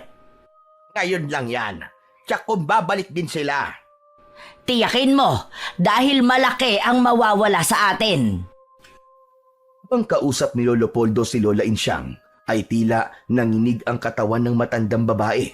Nagulat naman at nataranta si Lolo Poldo. Insyang! Insyang! Ano nangyayari sa'yo? Patuloy sa panginginig ang katawan ni Lola Insyang, kaya tinawag ni Lolo Poldo ang apo sa kwarto. Nagmamadaling lumabas ng silid si Lilit. Nagulat ang bata nang makita ang nangyayari sa kanyang lola. Lolo Poldo, bakit po nagkakaganyan si Lola? Hindi ko rin alam, Apo. Lilit, tulungan mo ang lola mo. Gamutin mo ang iyong lola. Opo, Lolo. Agad na lumapit si Lilit sa kanyang Lola Insyang at hinawakan ang kamay nito upang gamutin. Napapitlag naman si Lilit. Napasigaw naman si Lola Insyang. Bakit, Lilet? Lolo, meron pong mali eh. Anong mali? Hindi ko po maipaliwanag, pero walang sakit si Lola Insyang. Samantala, huminto ang panginginig ni Lola Insyang. Kumalma na ito, subalit matalim ang tingin kay Lilet. Pwede ba, Lilet? Umalis ka sa harap ko! Alis! Pero Lola Insyang... Narinig mo ba sinabi ko? Sabi ko, umalis ka! Insyang naman, ba't ka ba nagagalit sa bata? Wala siyang masamang ginagawa. Ang nais pa nga ng apo natin ay matulungan ka. Ayoko siyang makita. Napaiyak ang bata dahil sa ipinakitang galit ng kanyang Lola Insyang, kaya lumayo na lang ito at bumalik na sa kanyang kwarto. Nakita mo na? Nakita mo na, Insyang? Umiyak tuloy ang bata. Wala akong pakialam. Ano ba nangyari sa'yo kanina? Hindi ko rin alam, pero wag mo nang alalahanin. Dahil okay lang ako at wala akong sakit. Kailangan ko nga palang umalis. Saan ka naman pupunta? Kailangan ba lahat ng lakad ko sasabihin ko sa'yo, Poldo? Dahil asawa mo ko. Pero kung ayaw kong sabihin, wala kang magagawa. Kaya pwede ba manahimik ka na lang at wag mo akong pakialaman? Ang pag-alis na yun ni Lola Insyang ay may kinalaman sa nangyari sa kanyang panginginig at pangingisay. Dahil pakiwari niya ay may kung anong tinig siyang naririnig at niyayaya siyang puntahan ang pinagmumulan ng tinig na yon. Hindi ko kayang pigilan itong nararamdaman ko. May humihila sa akin. Dahil hindi kayang labanan ang nararamdaman, may kung anong enerhiya na humihila kay Lola Insyang, kaya sinunod na lang yon ng matanda. May naririnig din siyang tinig na siya lang ang nakakarinig. Yun ang sinundan ni Lola Insyang. Ang dilim ng gabi ay binabagtas ni Lola Insyang. 100 yun sa kinaroroonan ng tinig na kanyang naririnig sa kanyang isipan. Wala namang kamalay-malay sila Lolo Poldo at Lilet sa nangyayaring yun kay Lola Insyang. Sino pong tinatanaw niyo, Lolo? Ang lola mo, apo. Kanina pa siya wala. Uuwi din po yun. Gabi na kasi. Baka kung mapano siya. Lolo, may itatanong lang po sana ako. Bakit po ba laging galit sa akin si Lola Insyang? Ayaw na ayaw niya sa akin. Huwag mo na lamang siyang pansinin, apo. Kung ayaw man sa'yo ng Lola Insyang mo, andito naman ako. At mahal na mahal kita, apo. Salamat po, Lolo. Pero Lolo, bakit po kaya kung ano-anong nangyayari sa akin? Alam ko po na hindi niyo ako tunay na apo. Pero ano po ba talaga ako? Bakit mo naman naitanong yan, Lilet? Nagtataka lang po ako. Kasi po, hindi ako katulad ng ibang bata. Maraming kakaiba sa akin. May mga kakayahan ako na wala sa ibang bata. Naiisip ko tuloy na hindi ako normal. Pero kung hindi niyo ako katulad, ano po ba ako? Apo, hindi ko rin kayang sagutin ang tanong mong yan. Pero alam kong darating din ang takdang panahon na mabibigyan ng katugunan ang mga ipinagtataka mo. Kailan po yun? Kasi po, gusto ko na ring malaman ng totoo tungkol sa pagkatao ko. Natatakot na rin po kasi ako Ano namang ikinakatakot mo, apo? Na dahil kakaiba ako, baka may mangyaring hindi maganda at madamay kayo ni Lola Insyang. May kung anong naramdaman si Lolo Poldo sa sinabi ni Lilet dahil iniisip ng bata ang kanilang kapakanan at kaligtasan. Ayaw nitong maging sila ay malagay sa panganib dahil sa pagkakaroon nito ng kakaibang katauhan. Samantala, nakarating naman na si Lola Insyang sa lugar na pinagmumulan ng tinig na tanging siya lamang ang nakakarinig. Hindi lang siya nag-iisa, kundi marami sila na tinahak ang dilim ng gabi upang sundan ang pagtawag sa kanila. Nagtitipon sila sa isang lugar na tila bulwagan. Pagkatapos ng ilang minutong paghihintay, ay lumabas mula sa isang nakasarang kwarto ang isang nilalang na siyang pinakapinuno ng grupong yun. Siya ay walang iba kundi si Apo Sandro, ang nagmamay-ari ng tinig na tumatawag kay Lola Insyang at naririnig sa kanyang isipan. Kasama niya roon Ang iba pa, Maraming salamat sa inyong pagtugon, mga kasama. hindi magkakakilala ang mga taong naroroon, subalit tila nagkakaisa sila ng isipan at layunin. Walang nag-uusap, kundi lahat ay nakikinig sa ipinapahiwatig ni Apo Sandro. Ito na ang pinakahihintay kong sandali, mga kasama. Kaya makinig kayong mabuti sa akin. Matamang nakikinig ang mga taong nagkakatipon. Ako si Apo Sandro, ang inyong pinuno na dapat niyong sundin. Kayo ang mga napili ko upang maging alagad. Mula kayo sa mga taong nagtiwala sa kakayahan ko nang magkaroon kayo ng sakit. At pinagaling ko kayo. Panggagamot ang naging paraan ni Apo Sandro upang madali niyang maparami ang lipi ng mga aswang. Ngayon na nga ang sandaling hinihintay ni Apo Sandro upang magkaroon na ng katuparan ang kanyang misyon.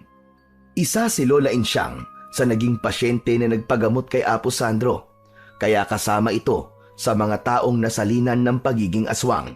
Dahilan din kung bakit lalong naging masama ang ugali nito. Magmula sa mga araw na ito, magiging ganap na ang pagiging alipin nyo. Magkakaroon na ng bisa sa inyong katauhan ng pagiging isang aswang. Wala na kayong magagawa pa. Hindi nyo na ito matatanggihan pa dahil naipasa na yon sa katauhan nyo. Mataman na nakikinig lamang ang mga naroon. Walang kumukontra kay Apo Sandro dahil lahat sila ay nasa ilalim na ng kapangyarihan ng kadiliman. Pagkatapos ng gagawin nating ritual na siyang magpapatibay ng inyong pagiging aswang, ay makakabalik pa rin kayo sa inyong mga pamilya. Mamumuhay na kasama sila, subalit ibang pagkatao na ang meron kayo. Ano man sandali, ay maaari ko kayong tawagin para sa pagpapatuloy ng misyon na ipinapagawa ng ating Panginoon. Ang hindi susunod ay mangangahulugan ng kaparusahan at kamatayan. Nagkakaintindihan ba tayo? Halos sabay-sabay na tumango ang mga taong kausap ni Apo Sandro. Pagpapatunay na nauunawaan ng mga ito ang mga ipinahayag ng kanilang pinuno.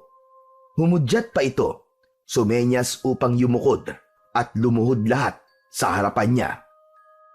Uumpisahan na natin ang gagawing seremonya sa ritual. Pagkatapos ng gagawin natin, ganap na ang inyong pagiging aswang.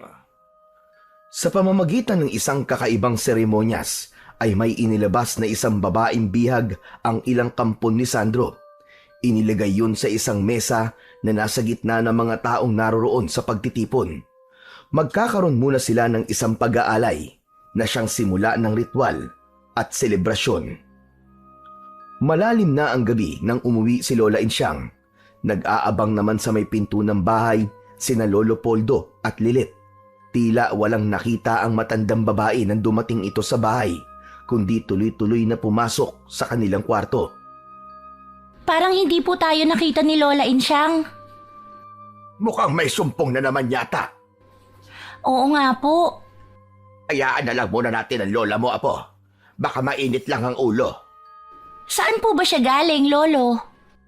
Hindi ko rin alam. Pero kanina po nang dumaan si Lola, iba po ang naramdaman ko.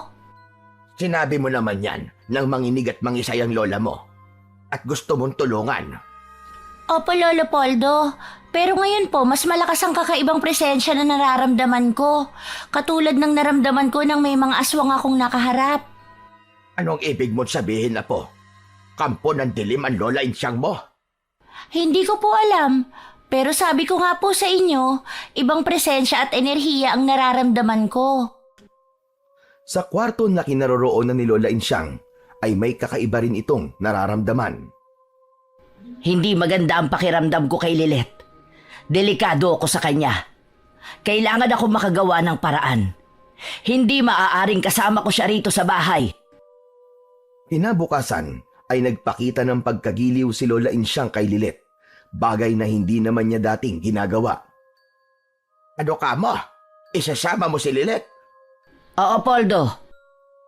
Saan mo siya dadalhin? Gusto ko lang makabawi sa kanya. Alam kong marami ako naging kasalanan sa kanya eh. Sandali lang. Totoo ba yung sinasabi mo? Bakit? Mukha ba ako nagbibiro? Hindi naman sa ganon. Naninibago lamang ako.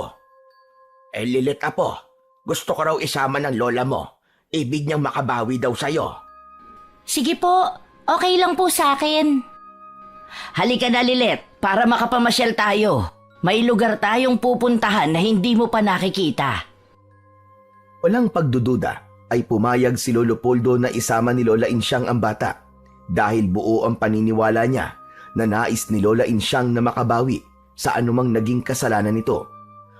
Bagamat may nararamdamang kakaiba si Lilet sa pagsama niya sa kanyang Lola Insyang, ay nanaig pa rin sa isip at damdamin ng bata ang kasabikan na makasama ang lola nito. Lalo na't hindi ito naging masungit sa kanya. Dinala ni Lola Insyang si Lilet sa lugar ni na Apo Sandro. Ipinasok ito sa isang lugar na siya lang ang naroon. Sa kanya ipinaalam yon sa kanilang pinuno. Nagtataka man si Lilet ay sumunod na lang ito sa kanyang Lola Insyang. Hindi ko naramdaman yun na magpagamot ako sa kanya, Insyang. Maaaring dahil iba ang inyong pakay ng pagkakataong nakaharap siya. Tama ka. Kaya nabaliwala ko ang aking nararamdaman tungkol sa pagkatao ng batang si Lilet. Ilam sa kanya, Insyang. Oo, kaya kayo na ang bahala sa kanya, Apo Sandro. Gawin mo kung anong dapat sa kanya. Ako na ang magpapaliwanag kay Poldo sa aking pag-uwi. Magaling. Ngayon ay pinatutunayan mo sa akin ang iyong katapatan, Insyang. Ginagawa ko lamang kung ano ang sinasabi ng aking isipan. Kuna ang bahala sa batang yon. Ihahandog ko siya sa ating Panginoon. Kapag naibigan niya ang handog natin, kapalit noon ay dagdag na lakas at kapangyarihan sa panig mo. Magiging angat ka sa ibang aswang. Sa pag-uwi ni Lola Insyang ay hindi na nito kasama pa si Lilet. Kaya ganun na lang ang pagtataka ni Lolo Poldo. Ay pangako ka na ikaw ang bahala sa apo natin. Ginawa ko ang bahagi ko, Poldo. Binantayan at inalagaan ko siya. Pero nasaan siya ngayon? Bakit hindi mo siya kasama? Dahil naging matigas ang ulo niya. Pilit na umalis at kung saan nagpunta. Hindi mo na hinanap. Dahil alam kong makakauwi pa rin siya. Kaya hindi ko na hinanap. Ano ka ba naman, Insyang? Hindi mo man lang inisip ang kapakanan niya. Alam mong bata pa yon. Pareho nating alam na hindi siya katulad ng pangkaraniwang bata. Ibig lang sabihin, iba si Lilet. Kahit na ba, dapat hindi mo pa rin siya basta iniwan na lamang. Kung di mo ako titigilan sa kasesermon mo, Poldo, bahala ka sa buhay mo. Gusto ko na magpahinga. Iniwan na ni Lola Insyang ang asawa, subalit hindi siya kumbinsido sa dahilan nito.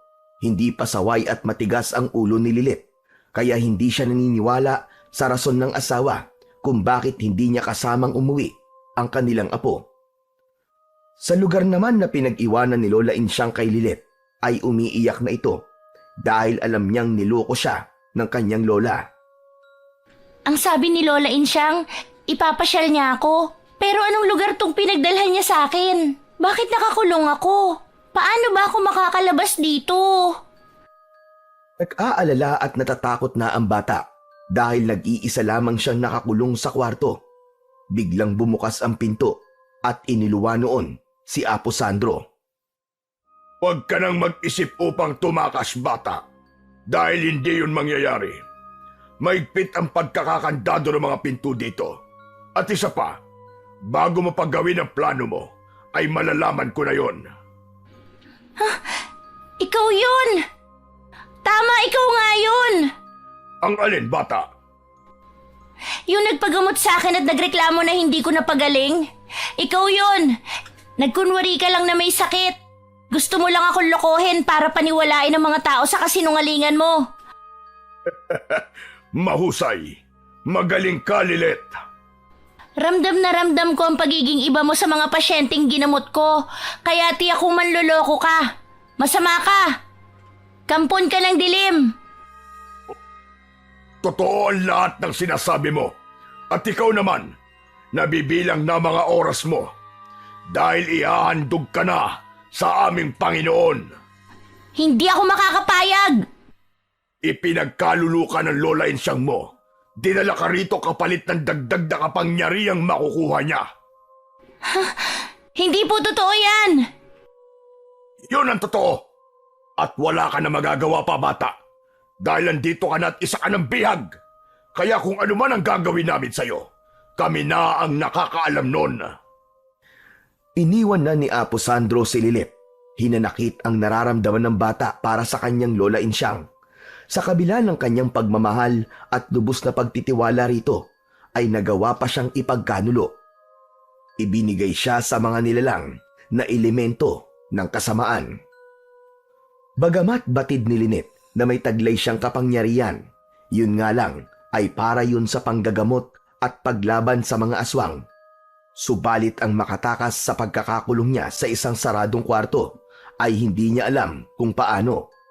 Ya pakiramdam niya ng mga sandaling yun ay walang saysay ang anumang kapangyarihang meron ang kanyang mga palad, sapagkat wala siyang magawa. Nakabukas ang mga palad na pinagmamasdan yun ng bata. Kinausap niya ito. Yun ang tangi niyang ginawa. Paano na ako rito? Papatayin nila ako. Iaalay sa kanilang Panginoon. Kapag wala na ako, paano na ang mga taong nangangailangan ng tulong? Lalo na ang mga mahihirap. Sana naman may paraan pa. Pumasok na lamang yun sa isip ng bata na kausapin ang kanyang palad, bagamat wala sa hinagap niya kung magkakaroon yun ng bisa. Pagkaraang kausapin ni Lilet ang kanyang palad, ay may pumasok na makapal na usok sa kwartong kinaroroonan nito. Ipinagtaka naman yun ng bata. Saan galing ang makapal na usok na ito? Bakit pumasok sa kwartong to? Bagamat makapal ang usok na pumasok sa kinaroroonan ni Lilet, ay wala yung masamang epekto sa kanya. Hindi siya nauubo kahit panalalanghap yun, kundi tila ba nagbigay pa ng kakaibang enerhiya ang usok sa kanya. Hanggang sa ang makapal na usok ay lumikha ng imahe, naging isang hugis tao at pagkadakay naging anyo ng isang babae. Nasindak si Lilet sa kanyang nasaksihan. Sino ka? Anong kailangan mo sa akin? Ikaw ang usok na pumasok dito sa kwarto. Oo, Lilet. Nagpakita ako sa'yo dahil kailangan mo ng tulong. Kilala mo ako? Kilalang kilala at lagi kitang sinusubaybayan. Ngayon nga ay alam kong nasa panganib ka. Sino ka ba? Ako si Mara, isang bathaluman na siyang iyong ina. Ina kita? Oo, subalit hindi kita maaaring makasama, anak. Kaya nasa mundo ka ng mga tao at ako naman nasa lugar kung saan ako dapat manatili. Bakit hindi po ako maaaring sumama sa inyo? Mahirap na walang ina. Tanging si Lolo Poldo lamang po ang nagmamahal sa akin. Dahil sa pagkakaroon mo ng dalawang katauhan, kalahating tao at kalahating bathala. Bathala? Oo, Lilet. Isang mortal ang iyong ama. Yun nga lang wala na siya. Namatay siya pagkaraang isilang kita. Yun kasi ang sumpa sa mga bathaluman na umiibig sa mortal. Namamatay ang lalaking kanilang minamahal. Dahil sa pagkakamali nyo, ako ang nagdurusa at nakakaranas ng sumpa. Ako ang siyang naghihirap. Kaya humihingi ako ng tawad sa iyo, anak. Sana pala hindi ka na lang nagpakita dahil lalo lang naging masakit sa akin na nalaman ko ang katotohanan. Anak ako ng isang bathaluman, samantalang kahabag-habag ang aking kalagayan. Huwag sanang sumama ang loob mo, anak. Dahil darating ang tamang pagkakataon para matuldukan ang iyong paghihirap.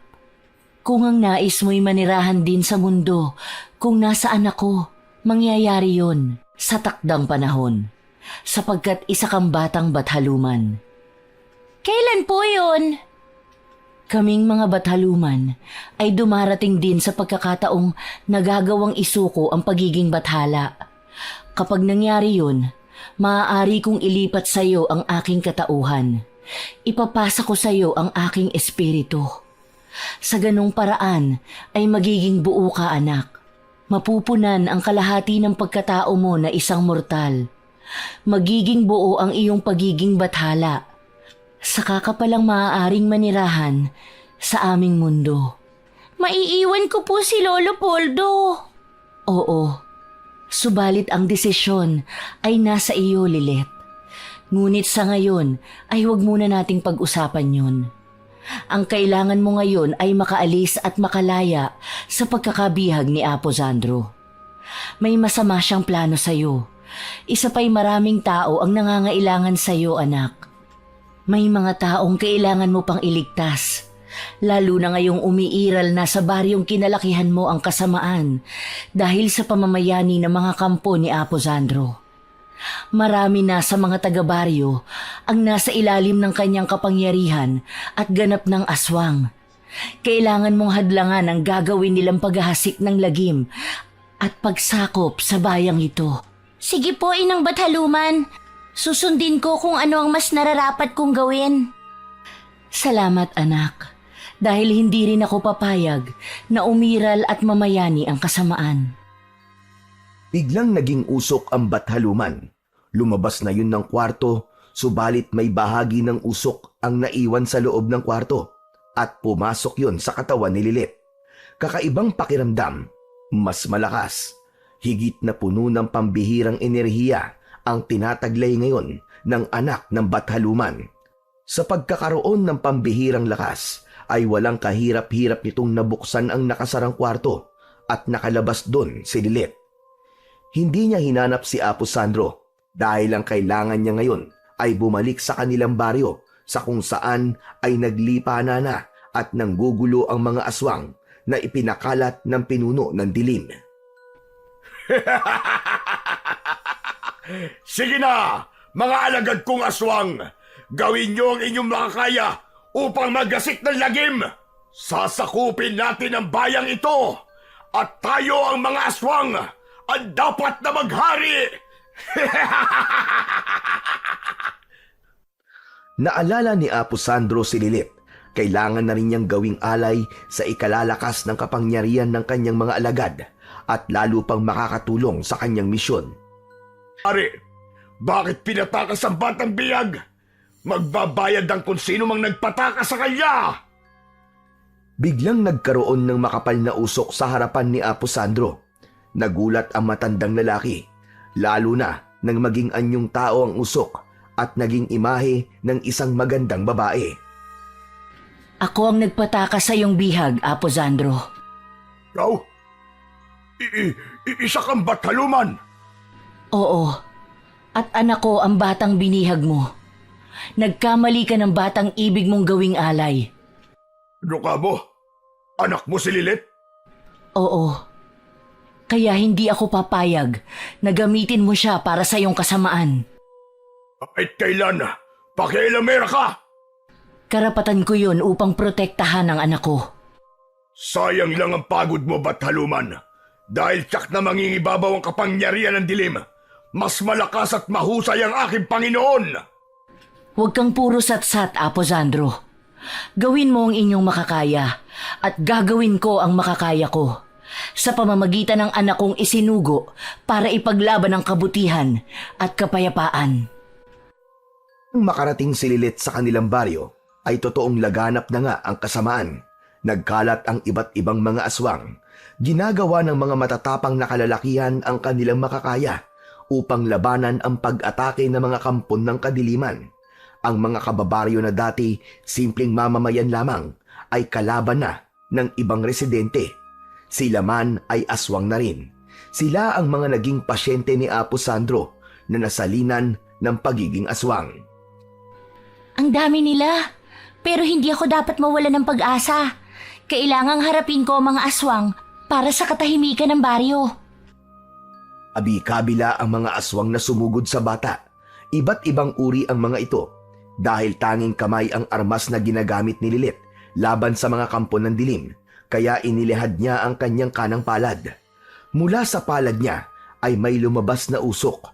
Makapal na usok yun. Ang usok na pabilog sa palad ni Lilith ay naging solido. Naging matigas ito, kaya ito ang ginamit niya upang ihagis at ipukol sa grupo ng mga aswang. Wari isang uri yun ng bomba na sumasabog kapag tumatama sa mga aswang. Kaliwat kanan na ang ginagamit ni Lynette na palad upang makalikha ng usok na nagiging solido at sumasabog.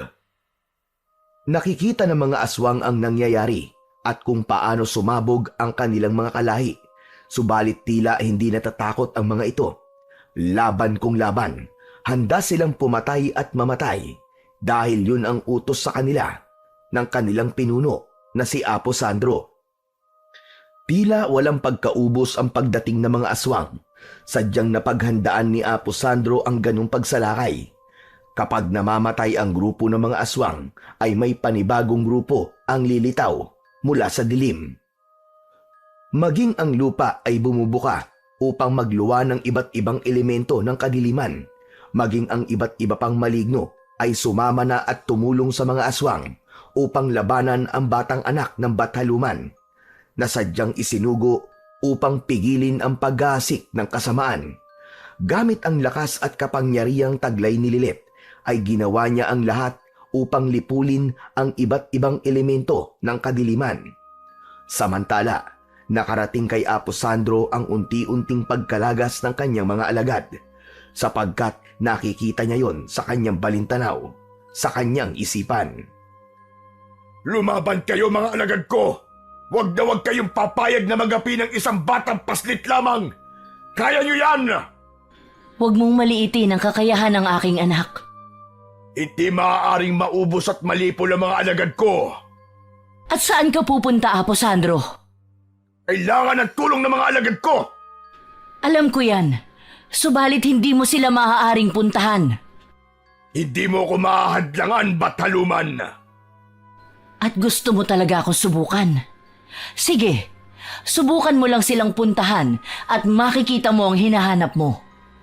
Hinahamon mo ba ako, Bathaluman? Hindi, kundi binibigyan lang kita ng babala. Sino ka para pigilan ako? Gagawin ko kung ano ang aking gusto!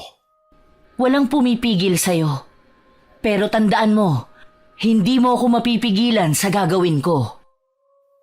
Naglabas ng makapal na usok ang Bathaluman.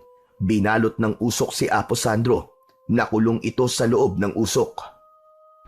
Sinabi ko na sa'yo, hindi mo maaaring puntahan ang mga kampon mo. Pabayaan mo silang lipulin ng aking anak upang matapos na ang kasamaan nyo at ganap na mapigilan ang inyong buktot na misyon. Samantala, sa bahay ni na Lolo Poldo ay nababahala na rin ito. Hindi siya makalabas ng bahay dahil nga sa nangyayaring pagsalakay ng mga aswang. Wala rin siyang kakayahan upang makatulong sa mga kalalakihang humaharap sa mga halimaw, sanhi ng kanyang kalagayan. Hindi alam ni Lolo Poldo na katulong na ng mga kalalakihan ang kanyang apo para harapin ang kampon ng dilim. Nada naririto si Lilith para natutulungan ng mga kalalakihan sa pagharap sa mga aswang na yon. Huwag mo nang asahan ang batang yon, Poldo. Hindi na yon babalik pa. Siguro, may ginawa ka masama kay Lilith, ano? Umamin ka nga, Insyang. Anong ginawa mo sa aking apo? Bakit ko sasabihin sa'yo? Dapat ay ikaw na lamang ang nawala, Insyang. Dahil napakalaki na talaga ng ipinagbago mo. Tama ka, Poldo. Malaki na ang ipinagbago ko at ibang-iba na ako ngayon. Para matapos na rin ang pagtataka mo at hindi mo na ako sinusumbatan. Kailangang maging kaisa ka na rin namin. Dali, anong ibig mong sabihin, Insyang? Sa mismong harapan ni Lolo Poldo ay nagbago ang anyo ni Lola Insyang. Nangulubot ang muka, tumigas ang mahabang buhok, nagkulay dugo ang mga mata at tinubuan ng matutulis na pangil at kuko. Naging nakakakilabot at nakakapandiring aswang si Lola Insyang. Mula sa bibig nito ay tumutulo ang malagkit na laway.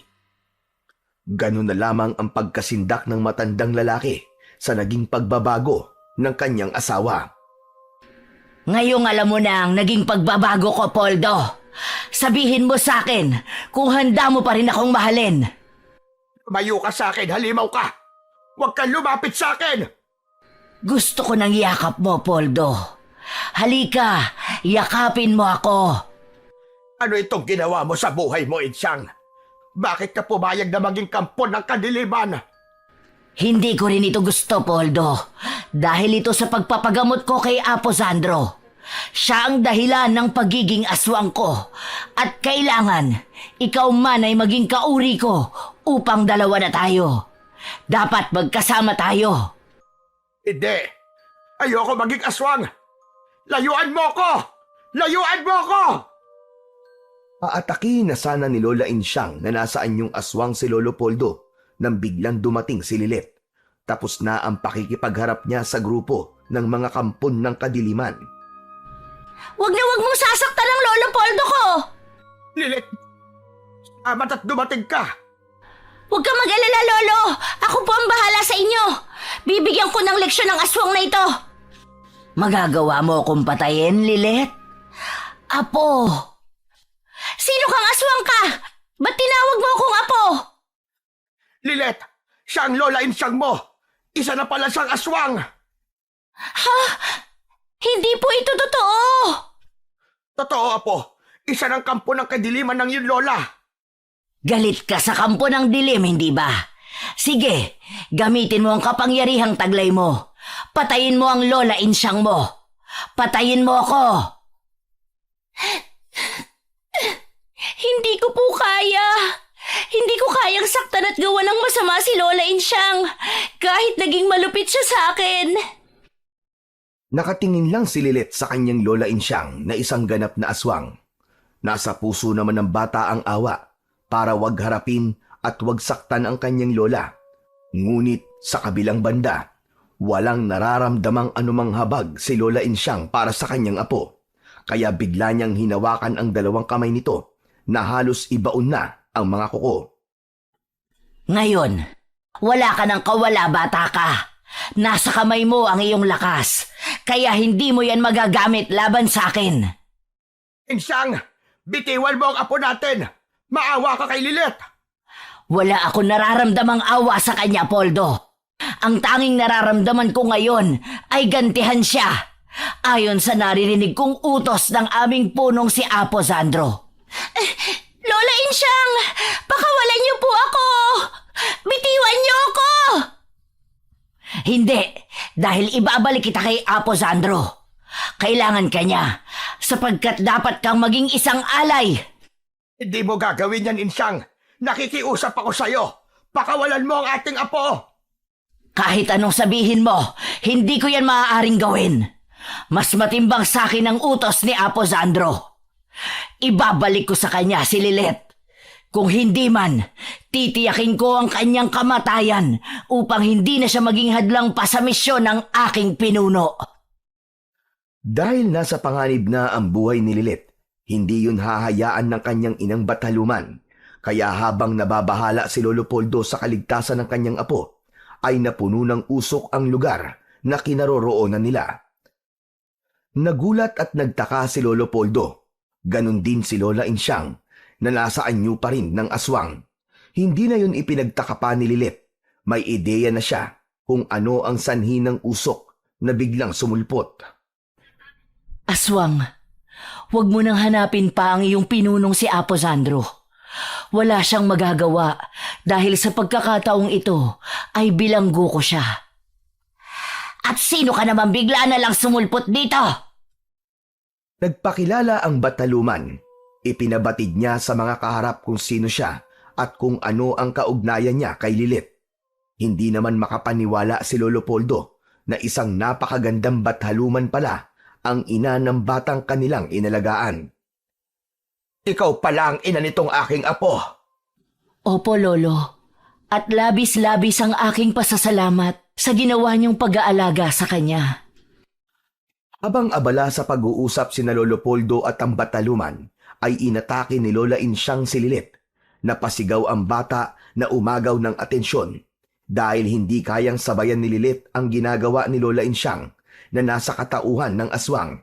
Kaya kumilos na ang Bataluman upang pigilan ang masamang plano nito sa bata. Ibinuka ng Bataluman ang palad at mula roon ay lumabas ang kakaibang liwanag. Tumawa ito kay Lola Insyang. Nabitiwan nito si Lilit.